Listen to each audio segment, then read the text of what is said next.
Good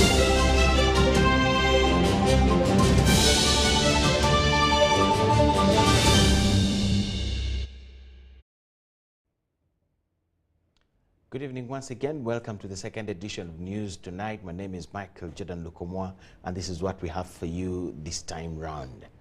President Museveni has appreciated the people of Greater Masaka for embracing his wealth creation gospel by engaging in commercial agriculture. The president is currently on an investment and wealth creation tour in Greater Masaka under the theme Securing Your Future Through Wealth Creation and Shared Prosperity. The president was happy to learn that the people of Masaka are among the many that grasped this wealth creation gospel, equating them to the story in the Bible of the parable of the sower in the book of Matthew, where seeds that fell on the fertile ground germinated well, and those on the barren ground could not make it.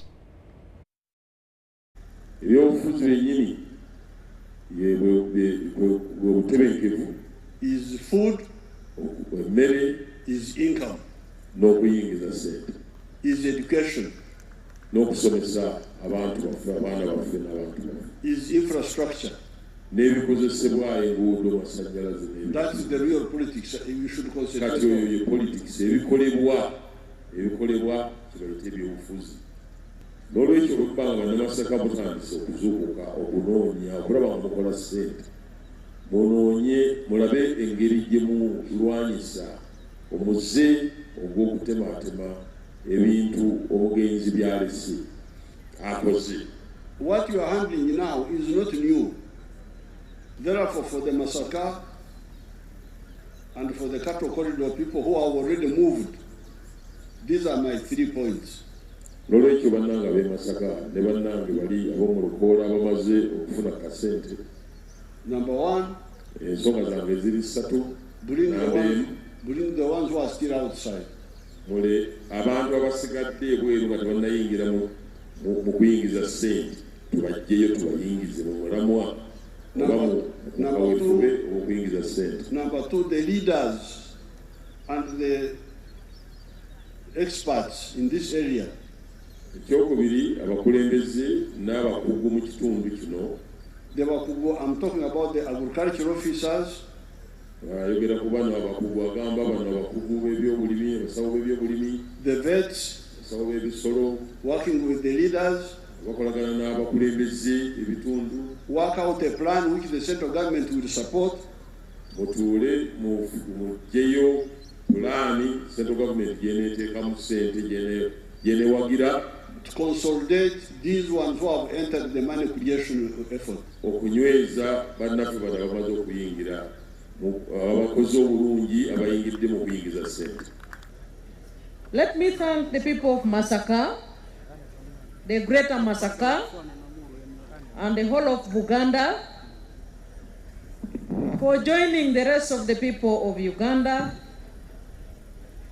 to welcome and embrace the peace, Your Excellency, which you have managed to establish across the country for over 30 years uninterrupted, and which has enabled us in the villages across the country to produce results on what you are preaching about, Your Excellency. I thank the Secretary General for the summary of her report, demonstrating the fact that, Your Excellency, in your leadership, you have inculcated unity across Uganda. Today, the people of Uganda and the people of Acholi and the people of Ankole, the people of Karamoja, and across the country speak the same language of wealth creation.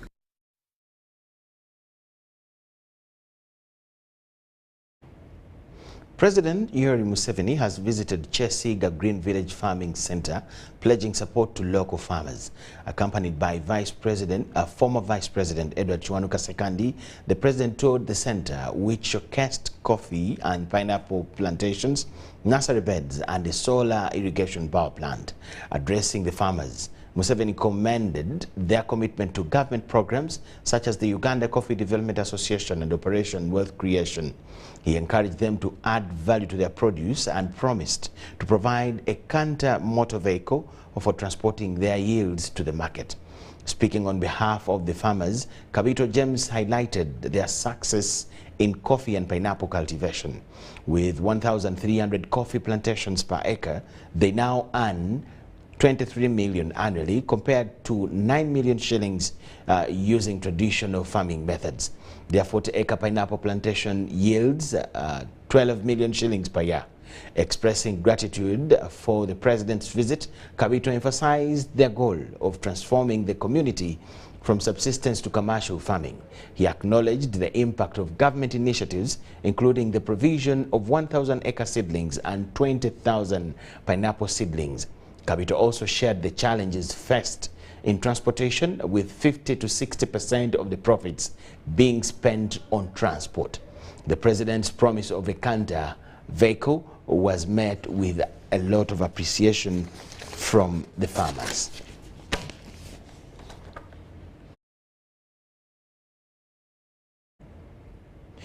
The Deputy Speaker of Parliament, Thomas Tayebwa, has tasked the Ministry of Education and Sports to present a statement on the alleged expiry of degrees and diplomas in several institutions of higher learning across the country. The declaration of some degrees and diplomas awarded by Ugandan institutions of higher learning and tertiaries has expired by UK's leading international certifying body of academic credentials, the University of Cambridge, that holds a memorandum of understanding with Uganda National Council of Higher Education. As Susan Awonga reports, the declaration of expired academic documents in possession of some Ugandans has raised mixed reactions, with Makerere University accusing the Uganda National Council of Higher Education for failure to update its website with vital information about the expired degree and diploma courses. Universities teaching what is being termed as expired courses. In a statement released by UK's leading international certifying board of academic credentials, the University of Cambridge, with the Memorandum of Understanding with the National Council of Higher Education in Uganda, declared over 2,000 awarded degrees and diplomas from 47 public and private universities as well as tertiary institutions of learning as expired on their website. Some of the affected universities and tertiary institutions of learning included Makerere University, that had the highest number of expired courses, Chambogo University, Islamic University in Uganda, Cavendish University, East African University, and Bugema University, among others. We need to get very clear information on this floor of Parliament. The release of universities and tertiary institutions running expired programs was timely following denial of many Ugandan graduates entry into other foreign universities owing expiry of their courses. In today's plenary session, the concern was drawn on the mandate and credibility of the National Council of Higher Education. It is a huge embarrassment to Uganda that foreign universities are rejecting Ugandan degrees. The truth of the matter is that the statutory regulator of this sector is the Council of Higher Education, and it has been sleeping on the job. Members sought to know the fate of students who were admitted for the courses that expired even before they were admitted, and what informed the laxity by the National Council of Higher Education and the universities in reviewing and renewing the courses. National Council of Higher Education is being accused of sleeping on the job. What about the minister herself? We are in a crisis. I also have a degree. I don't know whether I still have it or not. How do we help such Ugandans that are holding such papers that are not recognized? Apparently, Makerere University is held up in a boxing war with the National Council of Higher Education, accusing it of failing to update its website with information regarding expired courses, pending its Memorandum of Understanding with the UK's University of Cambridge. Right now, Speaker, the Universities and Other Tertiary Institutions Act came into place in 2001. The issue of accreditation of courses and the effect of studying a course which has not been accredited is a legal issue. It is a legal issue That has been canvassed before the courts of law. It should be noted that licensing and accreditation of institutions of learning is a mandate of National Council of Higher Education, which is also mandated to accredit all programs in those different institutions. With the brewing tension between the certifying board and universities, the Deputy Speaker of Parliament, Thomas Tayebo, has tasked Minister of Education and Sports to present a statement on the fate of all students who have been affected. Also, government tells us steps being taken to address the situation. Because what we need now is to reassure Ugandans that indeed those who are educated, their courses are okay. The expiry of any course either means the accredited period has elapsed or has been scrapped off the list of courses for study in that particular institution. Susan Naung and Gloria Guitabinji reporting for ABC TV. Relatedly, the Uganda National Students Association has signed a petition to sue the National Council for Higher Education for negligence and incompetence. The leaders of the students' national body have also vowed not to pay their annual student fees to the National Council for Higher Education until the matter is resolved. This follows cancellation of some degree and diploma programs offered by all universities in Uganda on grounds that they are expired. The declaration of some degree programs and diplomas has expired in Uganda by UK's Cambridge University that holds a partnership with the National Council for Higher Education in Uganda. This has prompted the Uganda National Students Association UNSA and leaders from various universities to express their dissatisfaction to different stakeholders about the operations of National Council for Higher Education. Why should these universities sit down and wait for the courses to expire before they start thinking of accrediting them again? So this time round, we have to demand all the management, the university management, we demand all the administrators, we demand the National Council for Higher Education, we demand the legislators. Bill Clinton Nasasila, the chairperson of Uganda National Students Association UNSA, has urged the National Council for Higher Education to come out and explain how the annual students' fees are being used. Students have finished Senior 6 and are enrolling on courses that expired a long time ago. Even today we are giving a directive to all universities and tertiary institutions that we have given ourselves an ultimatum of only 14 days to find out all unaccredited courses, the number of students that do these courses, and after 2 weeks we shall declare our stand whether these students should go ahead and study in classes or we should actually suspend education till we find solutions. Maseluka Robert, the head of students at Makerere University, said all universities across the country will deter from paying the annual 20,000 Ugandan shillings per student to the National Council for Higher Education until it addresses the dilemma at hand. From admission, we have certification at this right place when people are graduating. If the National Council for Higher Education is serious enough to its work, there are a lot of loopholes in the management. We cannot afford to have a course that is being advertised by these universities, admit students and certify them at the end of the day, provide the certificates that they have graduated, and at the end of the day you tell us that these same courses are expired. Peter Kanyesige, spokesperson of UNSA, said there are students who are still taking courses that have been declared expired. With this, he urged the National Council for Higher Education to come out and explain the future of these students. The National Council of Higher Education, the members that compose it, are the members actually who are doing the wrong. These people are the vice-chancellors. They have failed to question themselves. They have failed to regulate themselves. Therefore, we call out to Parliament, we call out to the Ministry of Education, we call out all the responsible authorities to come up and speak up. They later signed a petition aiming at suing the National Council for Higher Education for neglecting its duties. Deborah Namamonde, Susan Nabugudde, UBC News. Yes. The Parliament report on the alleged mismanagement of relief items under the Office of the Prime Minister meant for the people of Karamoja sub-region has been caught outside of the law. Following the presentation by the chairperson of the Parliamentary Presidential Affairs Committee, Jessica Babiku, the report has been put aside in respect to the sub judice rule.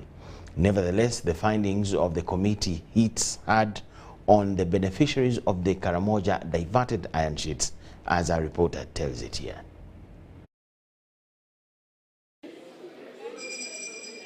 After the information pertaining the alleged diversion of iron sheets meant for the Karamoja sub-region spread like wildfire, the Speaker of Parliament, Anita Among, directed the Parliamentary Presidential Affairs Committee to initiate investigations. Since then, events kept on unfolding and respective investigative agencies piqued interest, leading to arrest and litigation, among others.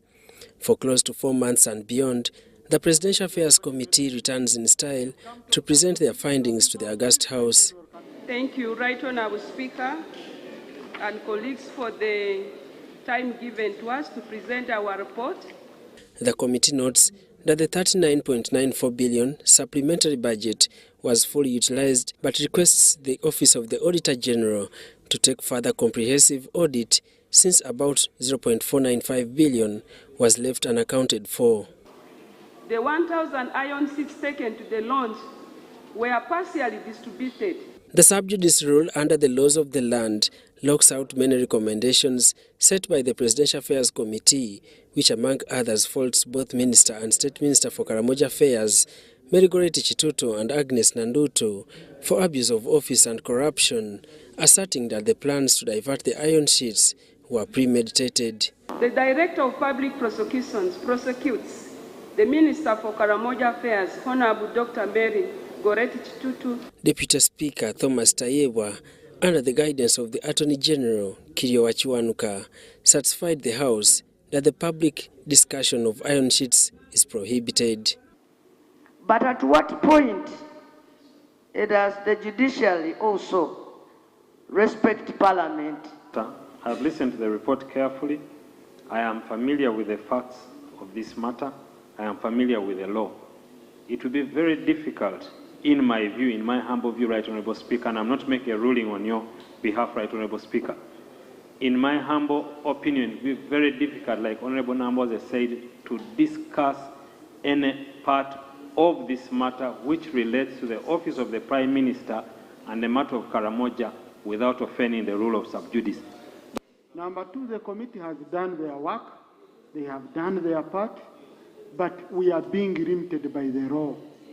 Clearly. Daniel Mugoya, Gloria Gutabinji, UBC News. African countries are aspiring to harness the full potential of the available water resources for transformation in the areas of food security, opportunities for trade and employment in industrialization and modernization of economies. More than 60% of Africa is covered by water, an important natural resource that has not been fully exploited, according to experts in transboundary water resources.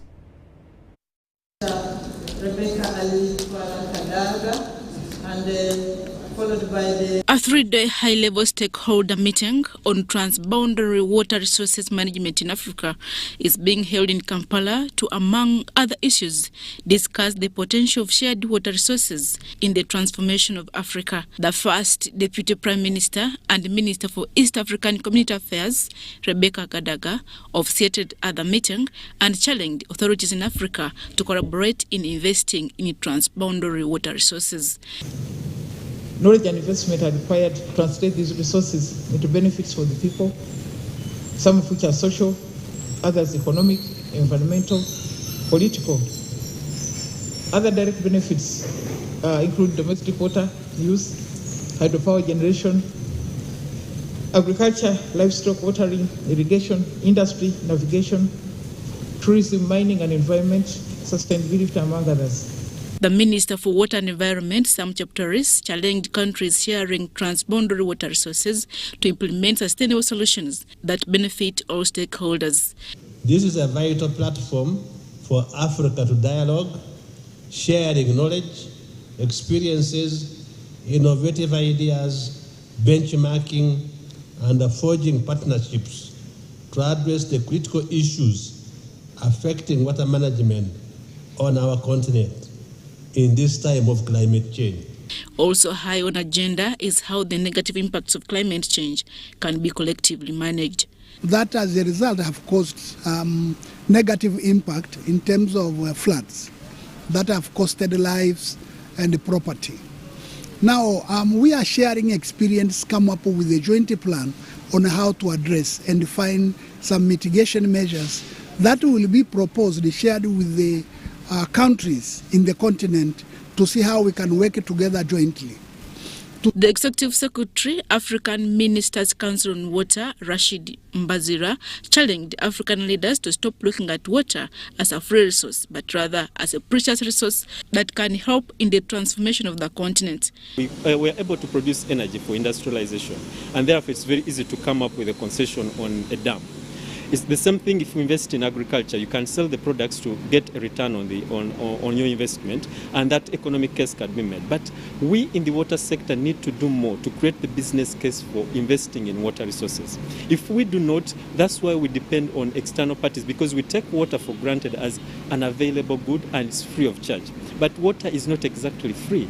It requires management, effective management, in order for it to be available of a quality that doesn't cause us health harm, but also assures that it's utilized where we need it and it's available where we need it in order to drive the economy. So it is hoped that the 3-day meeting on transboundary water resources management in Africa will come up with recommendations on sustainable water utilization for development.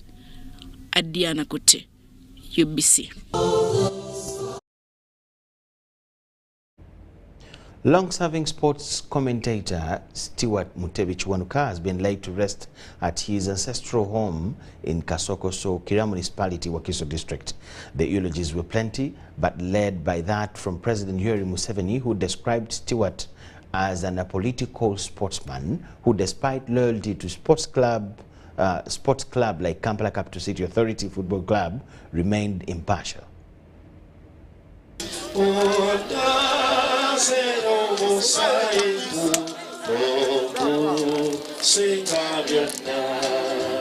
One of Uganda's best ever sports presenters, Stewart Munyanja, has been laid to rest at his ancestral home in Kireka Kasokoso Chadondo, Wakiso district.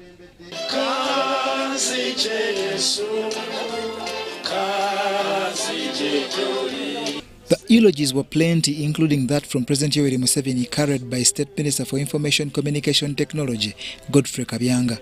Now, our member of parliament, Tuliwano, Ruani, was Stewart. Oyabade, Omutuzo Murunji. Yabade, Omukurembezeki, Omurunji. Kwe Tulibana Wakatonda.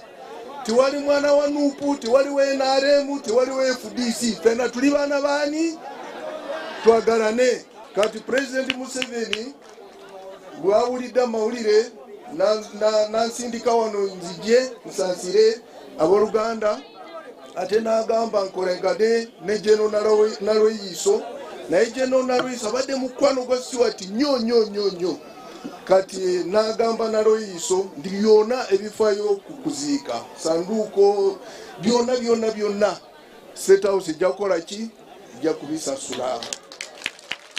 His tour of duty started at Radio Uganda, followed by Central Broadcasting Services, then a stop at Super FM that was punctuated by work at NBS TV before a return to UBC with a Star FM. Ntitayingira mu studio nga talina script, tayogera mawulire ga kusasamaza, takyamuukiriza, akola buli kintu kyonna ng'akikola mu ngeri y'ekikugu.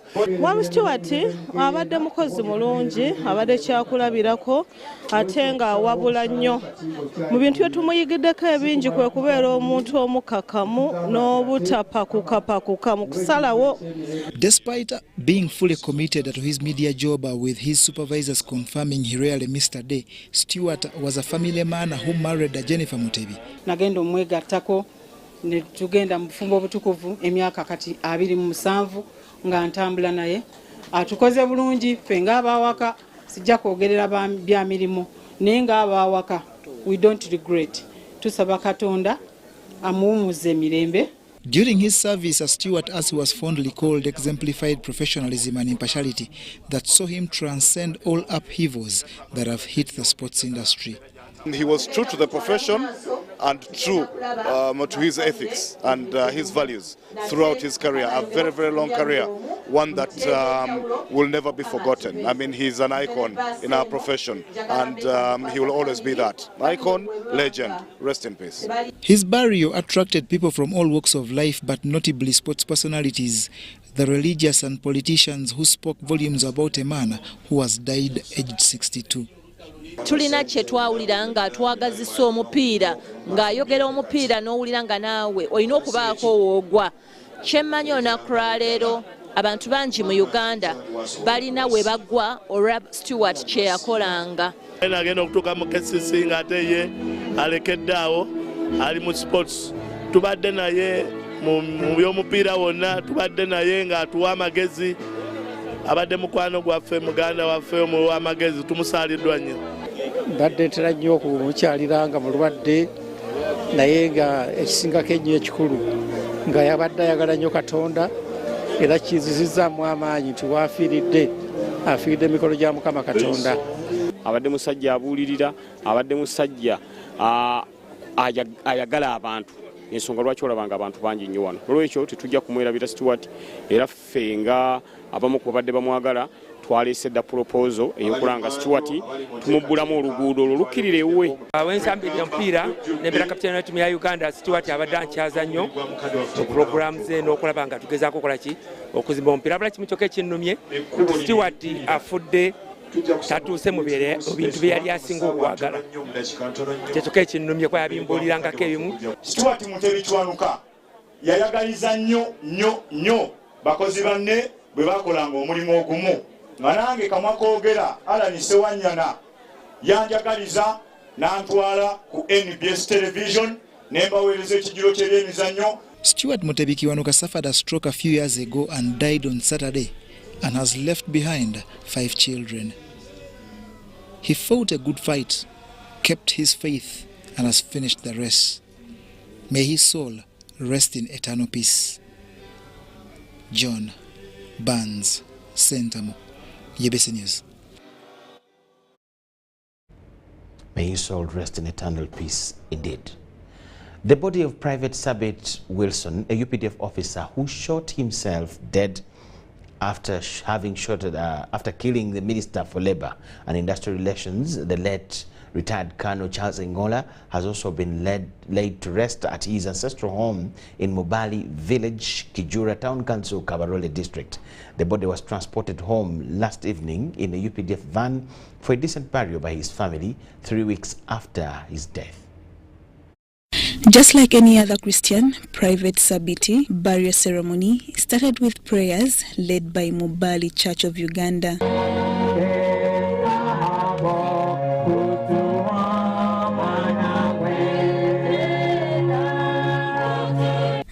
His body was then brought before mourners, carried by fellow UPDF soldiers and covered by the Uganda flag as a recognition for his service to the country.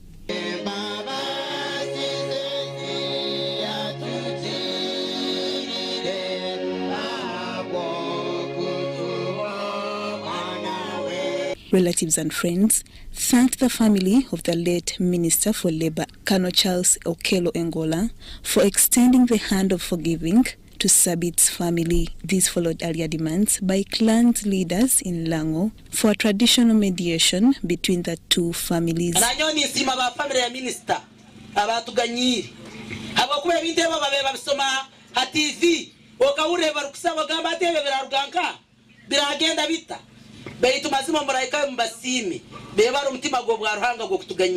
The family of Private Sabiti also commended government for surrendering the body of Private Sabiti, their son, for a decent burial with a call for support towards the education of his children.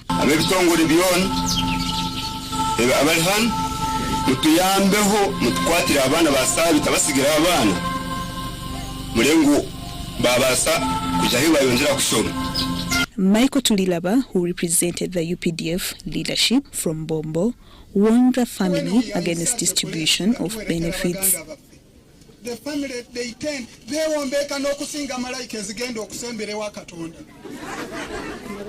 Now I give them 1 week. You are going to hear what is going to be here. Sebo, genda okole ebibyo. You have no share on the benefits of the late Sabit. Private Sabiti received praises from family, friends and religious leaders as loving and hardworking. Sabiti no buyatahira mahe tiyareka kukorera mukama yikarage omukristayo murungi otakaija kuno ngwabure mu kanisa. Leaders asked government through the parliament to introduce a minimum wage for sanity and respect between employers and employees. Kugaruka hakiba kweta minimum wage nikirize msikanu gasobore. Ihanga lyone litaine minimum wage. Ihanga niliweherera hera. Nicho mkurora abanyarwanda nibayirukira kugenda kuba muselevare mu Dubai. Private Sabiti left 5 children and 3 known widows as he was laid to his final resting place with 3 gun salutes.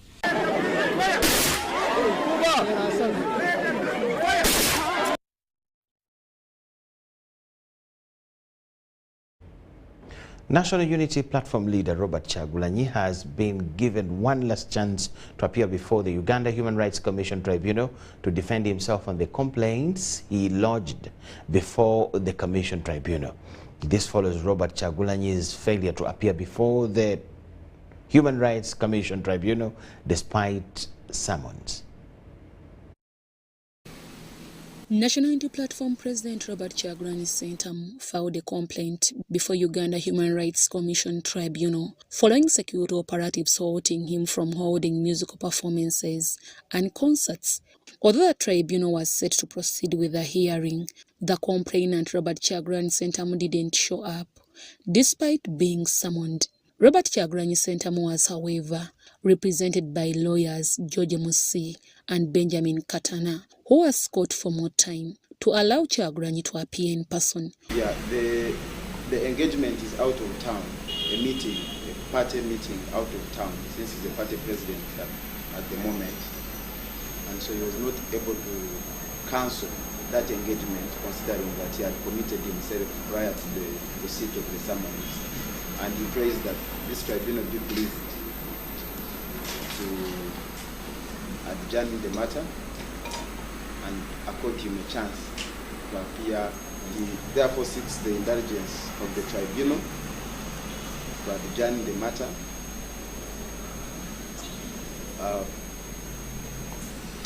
I don't know the schedule of the tribunal, but the request was that Kyagulani's lawyers were unable to proceed with the hearing, also told the tribunal that their client was on official duties.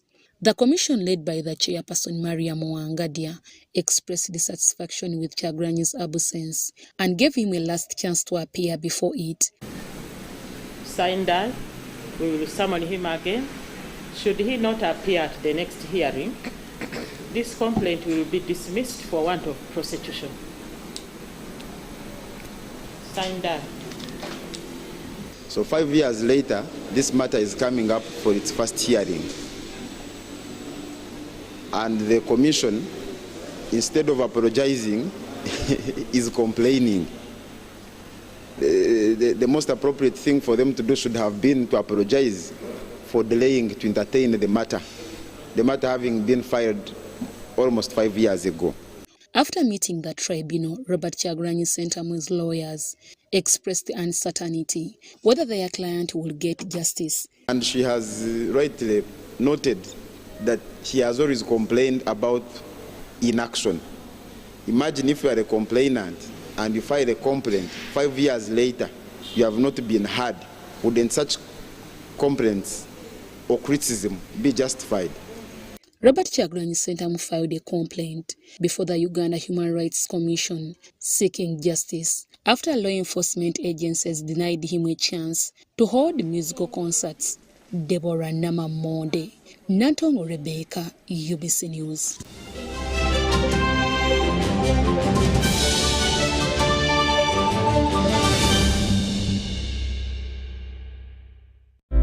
Ebiseera by'okuzaayo abaana mu masomero tebiteekwa kukaluubiriza n'akatono. Eno kusimba nnyiriri mpanvu kano kalipagano ka bidduka. Simanya kuzunga na banka siripsi. Kati kati osobola okusasula school fees z'omwana wo ate n'okola n'ebirala ntoko ku ssimu ye ey'omungalo. Ekikola kyangu nnyo. Nyiga bunyizi *5*8 ogoberera ebikulagiriddwa oba okozese app ya MTN Momo. Ate kati okola ki olwaleero? MTN Mobile Money Uganda Limited erungamizibwa banka enkulu eya Uganda. Where does it come from? That thing that makes us Ugandan. That thing that makes us different from everybody else. Where does it grow infinitely? Some say it's in our history, in our culture, and in our hearts, in our warm smiles and vast miles of coffee, dairy farmland, and amazing maize fields. It's in our inherent pursuit to always be better, to never stop growing and glowing. So you see, we are more than just a waving flag. We are a nation of sweat and skills, a nation of ideas and inventions. But what truly makes us Ugandan is our quest to improve the quality of life for Ugandans by creating sustainable jobs, businesses, and improving household incomes. That's what makes us Uganda Development Bank. Uganda Development Bank, inspiring development. Do you need data collection services, data analysis and reporting, monitoring and evaluation systems? Then contact Mold Technologies, a professional research firm that has provided many organizations with timely research solutions for over 15 years. For more information, visit www.mt.co.ug or call us on 0704 913 399 or 0782 602 963. Visit our office in Kampala at Sayuni Complex in Tinda. Mood Technologies, your professional research firm. This is the University of Africa. On the streets, you get your real education. Here, everybody has a degree of something. But the most important qualification is imagination. Her reason to imagine is slay. His reason is to be the GOAT. Theirs is to take the beat and make it lit. They want to test edgy until it is fire. Their reason for imagination is to add riz in style. Her reason to imagine is finesse. And hers is to find what's new and bussin'. So no matter what your situation, just use your imagination. This isn't just a girl. She is the future. This is a teacher, a doctor, a community leader, our future president. She is our family's pride, and as her father, I will protect her from child marriage and talk to her about the dangers of teenage pregnancy. We each have a role to play in empowering our teenage girls to protect them from child marriage and pregnancy, because when we empower them, we empower our nation. Protect the girl, save the nation. Take action. Report any case of defilement or child marriage to the police or call Sawuti 116. Did you know that you can safely and conveniently make your school fees payments anytime, any school, anywhere using Airtel Money? Oh yes! Simply pick up your phone and dial *185#. Select option 6, school fees. Choose between school pay, peg pay, or shore pay. Enter student number. Enter amount, confirm name and transaction. Enter Airtel Money PIN. A confirmation message will be sent to you upon a successful transaction. Airtel Money. Instant, secure, borderless.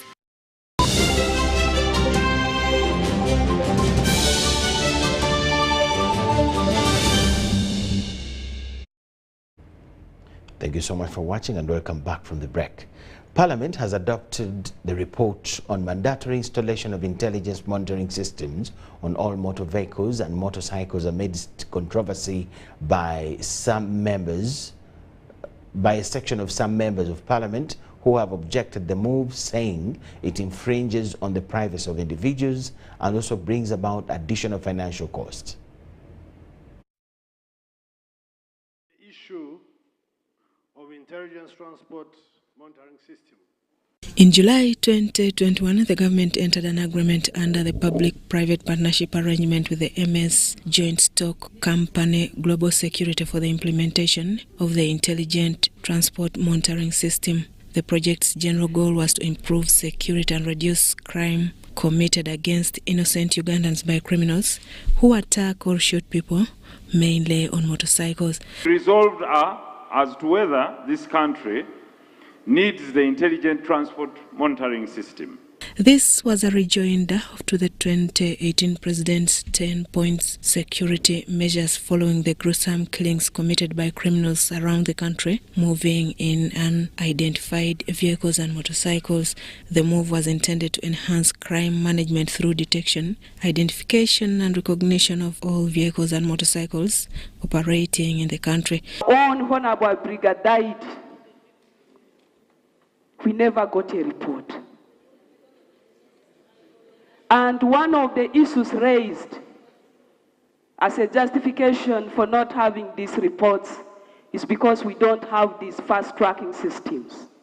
The measures, among others, included smart number plates and smart tracking system for motor vehicles and motorcycles across the country.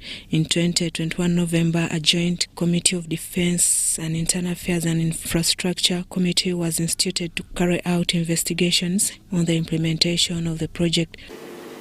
The main purpose of this project was security, because the President guided that we should deal with this matter after criminality had taken place, mainly using getaway transport. Some of the members objected the project owing the high costs and infringement of people's rights to privacy. In the majority report presented to Parliament this afternoon were a number of recommendations. Contracting an solicited service provider for the ITM project limits the government to develop the feasibility study and procurement documentations. In the minority report were recommendations mainly against the installation of the ITMS software, one of which was infringement of people's rights to freedom. While we are saying it is going to be incurred by the company, at the end of the day, Right Honourable Speaker, this will be different. The questions that the public will raise as vis-a-vis privacy: who will manage my data? Who will process my data? And who will benefit from my data? Both reports were adopted amidst controversy, especially from the opposition side. Nonetheless, the ITMS system has both positive and negative implications. The negative implications will, among others, include additional costs for acquisition of the number plate and softwares, purchase of gadgets to enable police to enforce the penalties. Continuous repatriation of Ugandan money. At the end of the day, when we are talking about funding by this person or the company, the money will be collected from Ugandans and taken back. The ITMS is an intelligent, safe city system based on software that stores information about vehicles and owners, analyzes traffic flow through special equipment, and checks vehicle legs. The project is already ongoing. Susan Naong and Gloria Guitabinji reporting for EBC TV. Government has been tasked to set up cybersecurity response teams at the national level with an aim to create awareness and build human resource capacity in cybersecurity. This was during the 5 days intensive modular training workshop on cybersecurity held at Islamic University in Uganda, Kampala. 16 universities across the country have converged at the Islamic University Kampala campus for a 5 days intensive training on cybersecurity in a partnership with Africa Center of Excellence of Obafemi Awolowo University, Nigeria. Dr. Jamilu Serwanja, the Vice Rector in charge of academics, IUIU, says during the training, much emphasis will be put on cyber security system. To the local person so that he can really benefit. And also we are going to upload this information to our website, which is accessible, and to our different social media that anybody can really access and be informed about such kind of systems which are available for their benefit, and also to get the precautions that they have to take in order to avoid any kind of mishap related to advancement in technology and the cyber security. Dr. Umar Yahaya, Head of Computer Science and ICT at IU, asked the government to build capacity through training human resource in cyber security at national level. We do not have that, and even if it's there, we do not have that capacity built as it should be. As you know, we import technologies. And when you import technologies, if you don't have capacity, you again wait on this technology to give you the security. But if you have your capacity locally here, you'll be able to manage the technology you have imported and even build better systems around it. So as a country, we need to have a cyber security response team. Professor Sola Adelum from Obafemi Awolowo University, Nigeria, highlighted some of the benefits of training and getting precautions on how to utilize the cybersecurity system.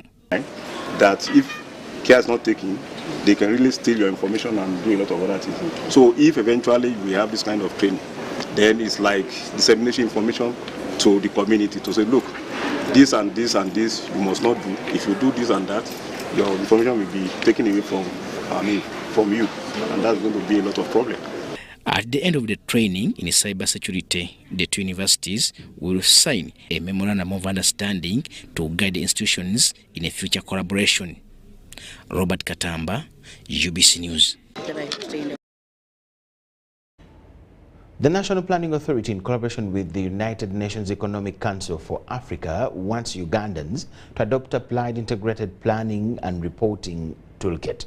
The applied integrated planning and reporting tool is significant in development of planning. For SDGs and for Agenda 2063, it tells you... The National Planning Authority, in collaboration with the United Nations, has conducted a training on the applied integrated planning and reporting toolkit aimed at building capacity of planners towards the alignment of the national planning frameworks to the SDGs and the Africa Agenda of 2063. We expected in the beginning, but since this is the midpoint, it is a call to mobilize action, and that would be not only from the governments but also from the other partners, other stakeholders, which would include CSOs or public themselves or private sector development partners. So it's a partnership of the entirety of the society. So therefore, it is to call for mobilizing actions to do more so that we could bring the SDGs to the track.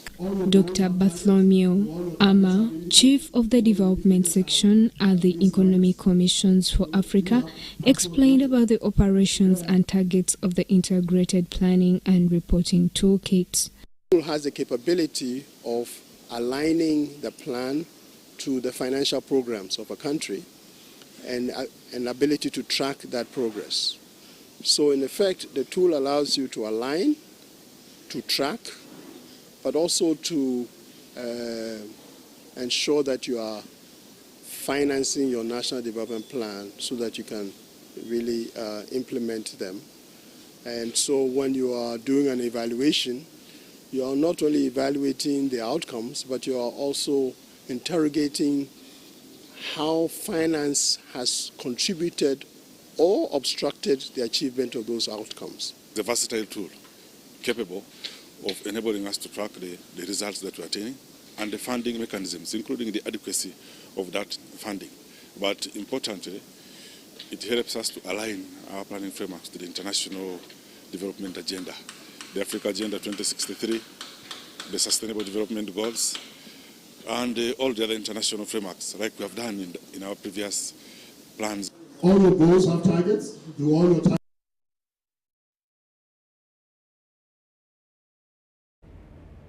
UBC News Tonight.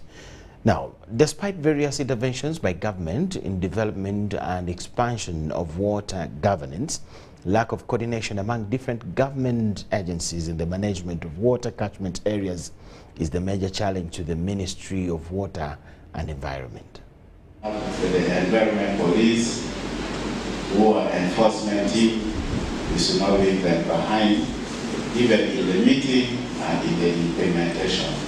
To ensure effective management of different water catchment zones in Uganda, there is need to strengthen water governing system and coordination between enforcement officers to conserve and manage water system. Stephen Okello for UBC Television, Gulu. At least 70 childbearing mothers in Otuke district have been supported with a simple solar equipment used for boiling water for domestic consumption. The Sovatans were given to women in Olilim sub-county, where charcoal trade is rampant as an alternative source of energy to reduce the pressure on the natural resources. Childbearing mothers in Otuke district have been encouraged to desist from deforestation for firewood by embracing a simple solar innovation used for boiling water for domestic consumption. Otuke district is endowed with a lot of shea trees that has been under threat of extinction for fuel.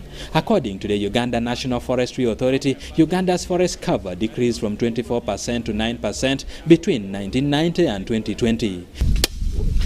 In Otuhe, the situation is similar, with the forest being depleted at an alarming rate due to wood harvesting. As an intervention, Soroptimis donated 70 solvatens to childbearing women in Olilim sub-county.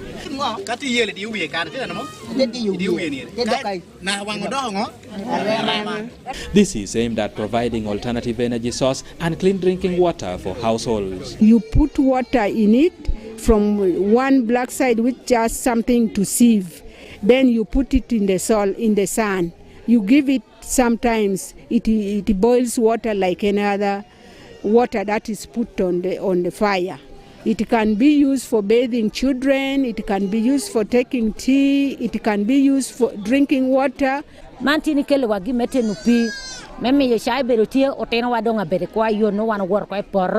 I'm really grateful. My children will bathe in time. No more stomach ache. A solvaten is a combined potable water treatment and water heating system that has been designed for boiling water for tea, drinking and other domestic use. Basically, we are looking at clean water. We are looking at reducing the use of energy because this is basically solar. I know that the rate of domestic violence in this village is going to be reduced because the rate of drinking dirty water is going to reduce. And we know very well that during dry season, Karamoja also come with the animals and they drink together with the water we have. Men used to beat women because of cold water washing, especially during cold season. And people were cutting a lot of trees like the sanas just for warming the water. But now that the solar has been given, I think that the balance of beating will stop. And I'm very happy as a chairman of the place. We shall always give them warm water to bathe. Susan Netap, the head girl of Peter Berrimon Women's Group and a beneficiary of a solvaten who confessed to having been beaten by her husband, is excited that the system will solve a lot of family problems. Eddie Olwa, UBC News.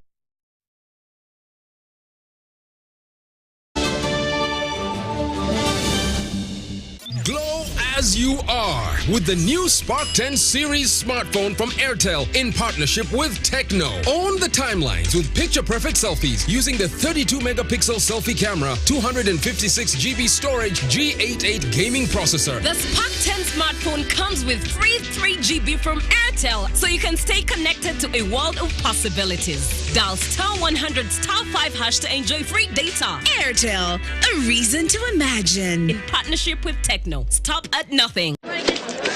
Junko. Yo.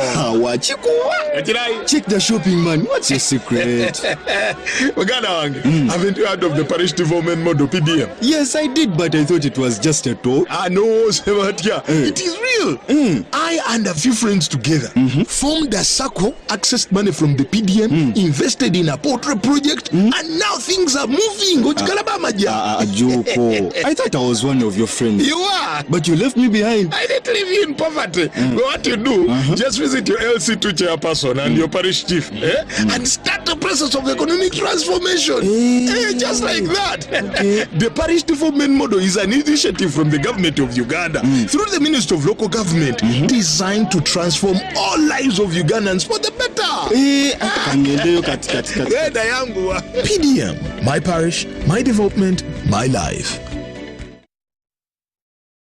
Do you need data collection services, data analysis and reporting, monitoring and evaluation systems? Then contact Mold Technologies, a professional research firm that has provided many organizations with timely research solutions for over 15 years. For more information, visit www.mt.co.ug or call us on 0704 913 399 or 0782 602 963. Visit our office in Kampala at Sayuni Complex in Tinda. Mood Technologies, your professional research firm.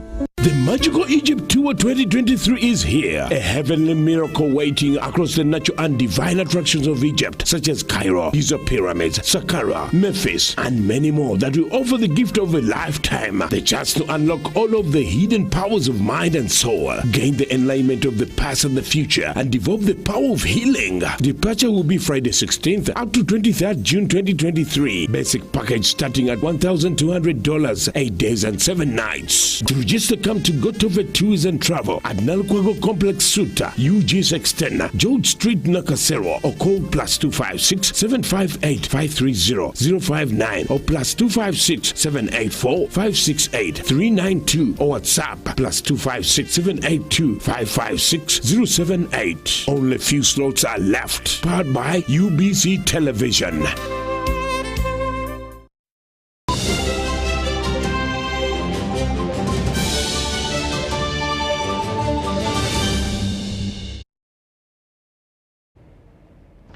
In the business world, the Presidential Advisory Committee on Exports and Industrial Development, led by Chairman Audrey Krabogo, are urging the government to invest resources into the recently inaugurated Trade Frontier Fund. The committee believes that this initiative will bolster Ugandan exporters and enable them meet the growing demand on the international market. The Presidential Advisory Committee on Exports and Industrial Development has highlighted the achievements of a delegation of 7 Ugandan business owners who embarked on a trade mission to Serbia, the United Kingdom and Dubai. So we were in these markets to assess where to set up trade hubs so that our 13 sectors have where they can display products, where they can find, local markets can find information about our products. And that was key for us in the market of Serbia, where we are commissioning next month. All the preparations we are trying to do is to make sure we are ready for the Balkans market based in Belgrade, the capital city of Serbia. That's where we were. We were also trying to see if we could attract charters for tourism arrivals so that our targets on tourism can be driven by numbers that arrive from these markets where we have trade representatives.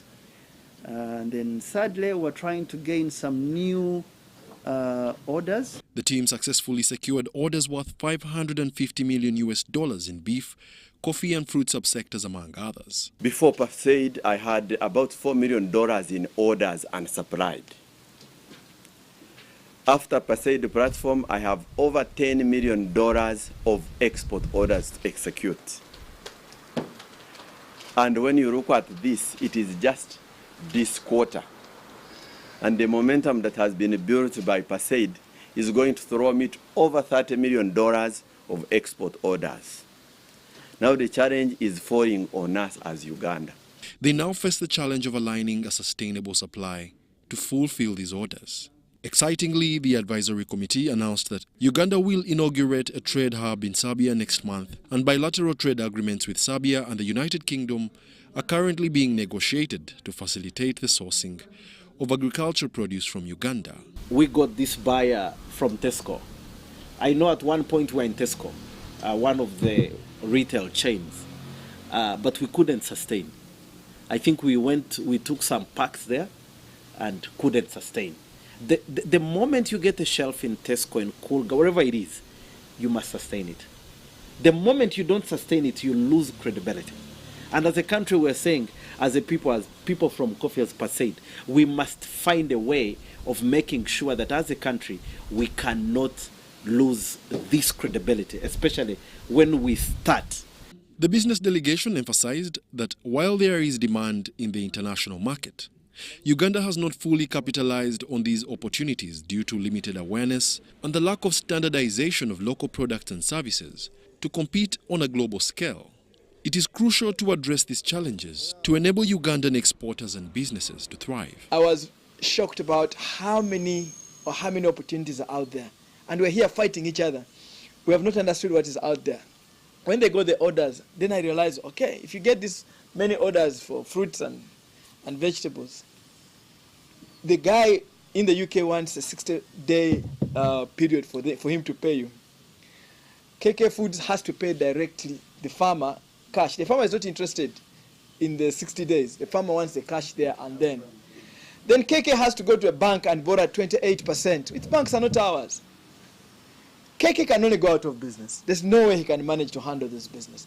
Contrary to popular belief, the Presidential Advisory Committee on Exports and Industrial Development made it clear that they are not working in isolation from the Ministry of Trade and other relevant agencies. They are collaborating with both the public and private sectors at all levels of the value chain, ensuring that producers are adequately prepared to sustain these new markets.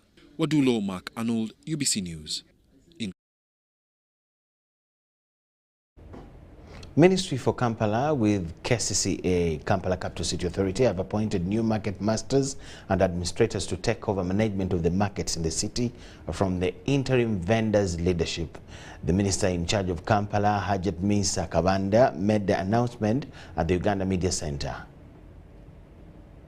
In March, President Yoweri Museveni issued a presidential directive stopping all de facto leaderships in different gazetted markets under Kampala Capital City Authority that had become a challenge to market vendors. Following the presidential directive that placed powers to manage markets under Kampala Capital City Authority, the minister in charge of Kampala Affairs, Hajat Misa Kabanda, speaking at a press conference at Uganda Media Center, announced the appointment of new market masters and administrators.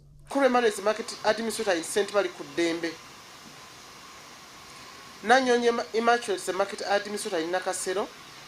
Joel Isabide is a market administrator in St. Mary Kudembe. Those are many because Owino market is a little bit busy. Hajat Kabanda, as the political supervisor of the line ministry, allocated various assignments to the appointed market leaders. Take charge in registering all the vendors in their markets. Ensure that all utility bills, electricity and water consumed by vendors are settled on time. Collect dues, fees and charges from the vendors in accordance with the existing laws and instruments.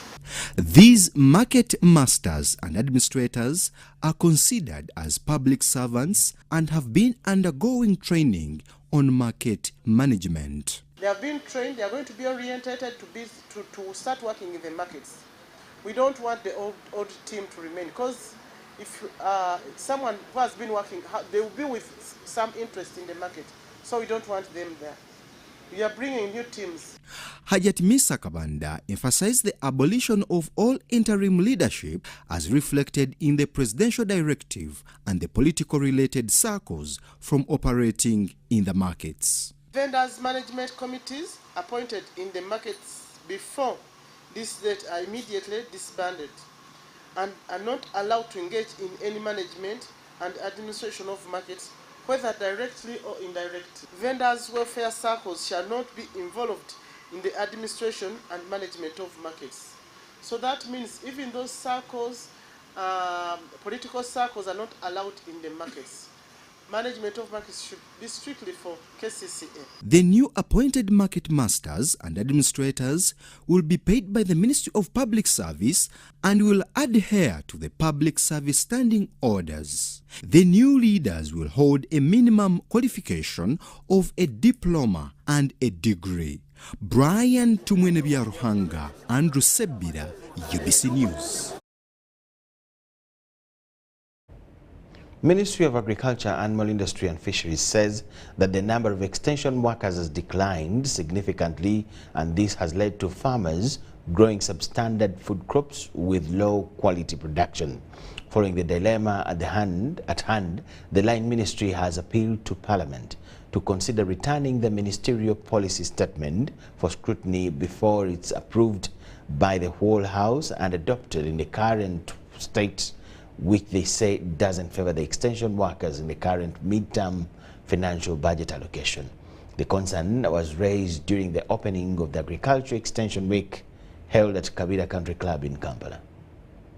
Speaking at the opening of the Agriculture Week, Dr. Patience Rwamigisha, the National Coordinator of the Extension Workers who represented the Minister of Agriculture, Animal Industry and Fisheries, said there is need for agriculture extension workers. Dr. Rwamigisha said they intend to engage on bouncing back the ministerial policy statement of Minister of Agriculture for consideration to accommodate the extension workers in the current mid-term budget framework yet to be adopted by the whole House. Through Parliament, the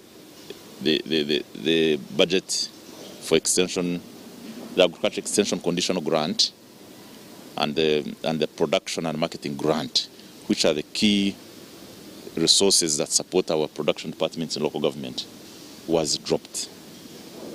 But the ministry is still has put the Minister of Finance on notice that it will be very difficult for the minister to execute its programs. Meanwhile, the head of extension workers in Arua district, Okwale Patrick, explained the problems they face as extension workers. For us, again, to do better in extension service, I think the government needs to look into building a stronger human resource in terms of numbers and capacity building of this staff. And then also, it needs also to build a stronger communication strategy for extension services, where we need to promote more of digital extension. Commissioner Rwamigisha, who represents the Minister of Agriculture, explained the measures being taken by the ministry to revive agriculture. The second intervention area is on the pests and disease control.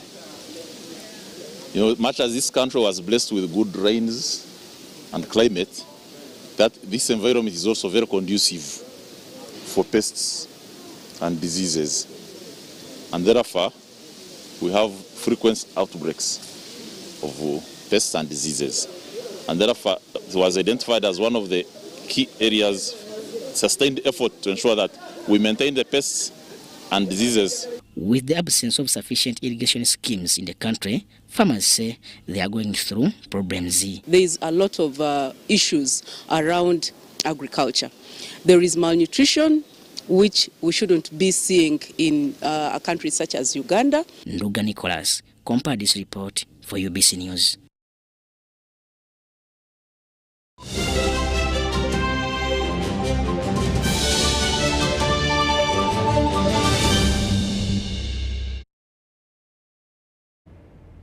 The Cricket Boys Under-19 team has concluded their 50-over series in India with a 4-2 win after 6 games played against the select teams.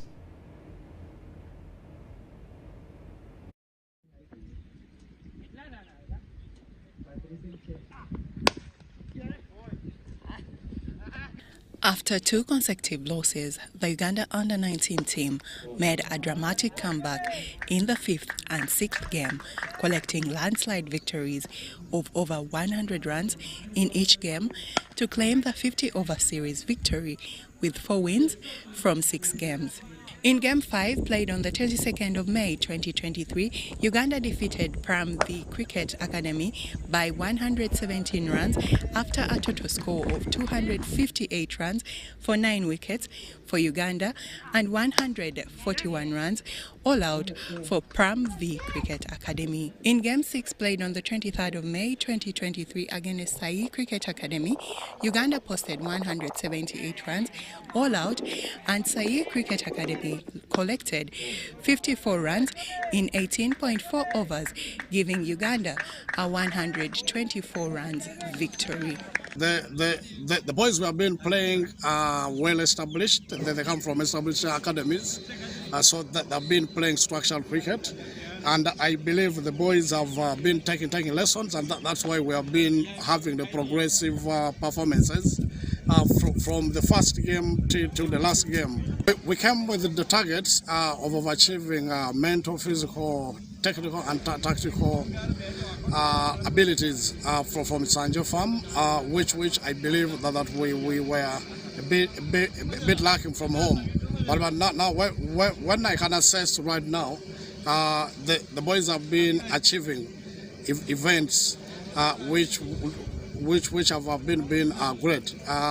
Let's say in the batting department, the boys have been able to play out the 50 overs to go above the 40, which was a challenge back home before we came into the series where we played 6, won 4 and lost 2. Boys have been able to get little partnerships that have been amazing. We have had the partnership of 99 runs yesterday. We've had one of 71. So we will try to emphasize that they keep getting those small events, achievements. Fine batting skills from Gerard Olipa, 56 runs, Yunus Sowibi, 54 runs, Brian Asaba, 40 runs, and Jonathan Nero, 41 runs, gave Uganda an edge in the 5th game, as the captain, Fahad Mutagana, was exceptional in the 6th game with 49 runs. In the bowling, Yunus Sowubi with 5 wickets from 9 balls and Musa Mujib with 2 wickets from 9 balls were the anchors for the 5th game. As Ochaya Jaffa, 3 wickets, 6 from 6 balls, Yero Jonathan, 2 wickets, 27 balls, were the anchors of the 6th game. The games played a part of Uganda's preparation for the Under-19 World Cup qualifiers that will be happening in Tanzania in July. The team will wind up the India tour with a T20 match against a select team. Grace Joyce Kemigisa, UBC News.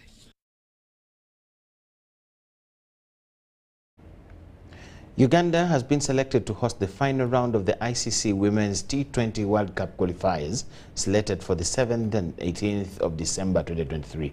The selection comes on the backbone of a successful ICC Men's Challenge B tournament that Uganda hosted last year. Enough words to describe that morning game. I think that experience will stay with Kevin Amuge for quite some time. Swing. Chance put down. Esther Elukos. David Poya. Also building up a strong team there of guys who got to land the game. Sweet from Leona Babirie, 4 runs there. Captain Esther Eluko persisting with her and keeping her longer. Ooh.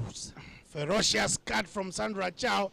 She'll break her shackles with the first ball. Intelligent enough. Just need to bowl wicket to wicket. You'll have an opportunity. Anything outside of stump, she's really.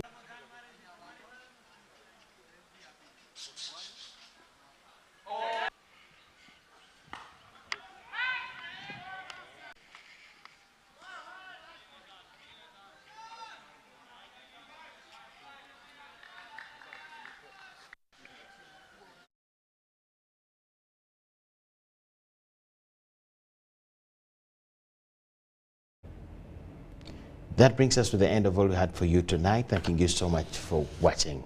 My name is Michael Jordan Lukomwa, wishing you the best of the night. Bye-bye.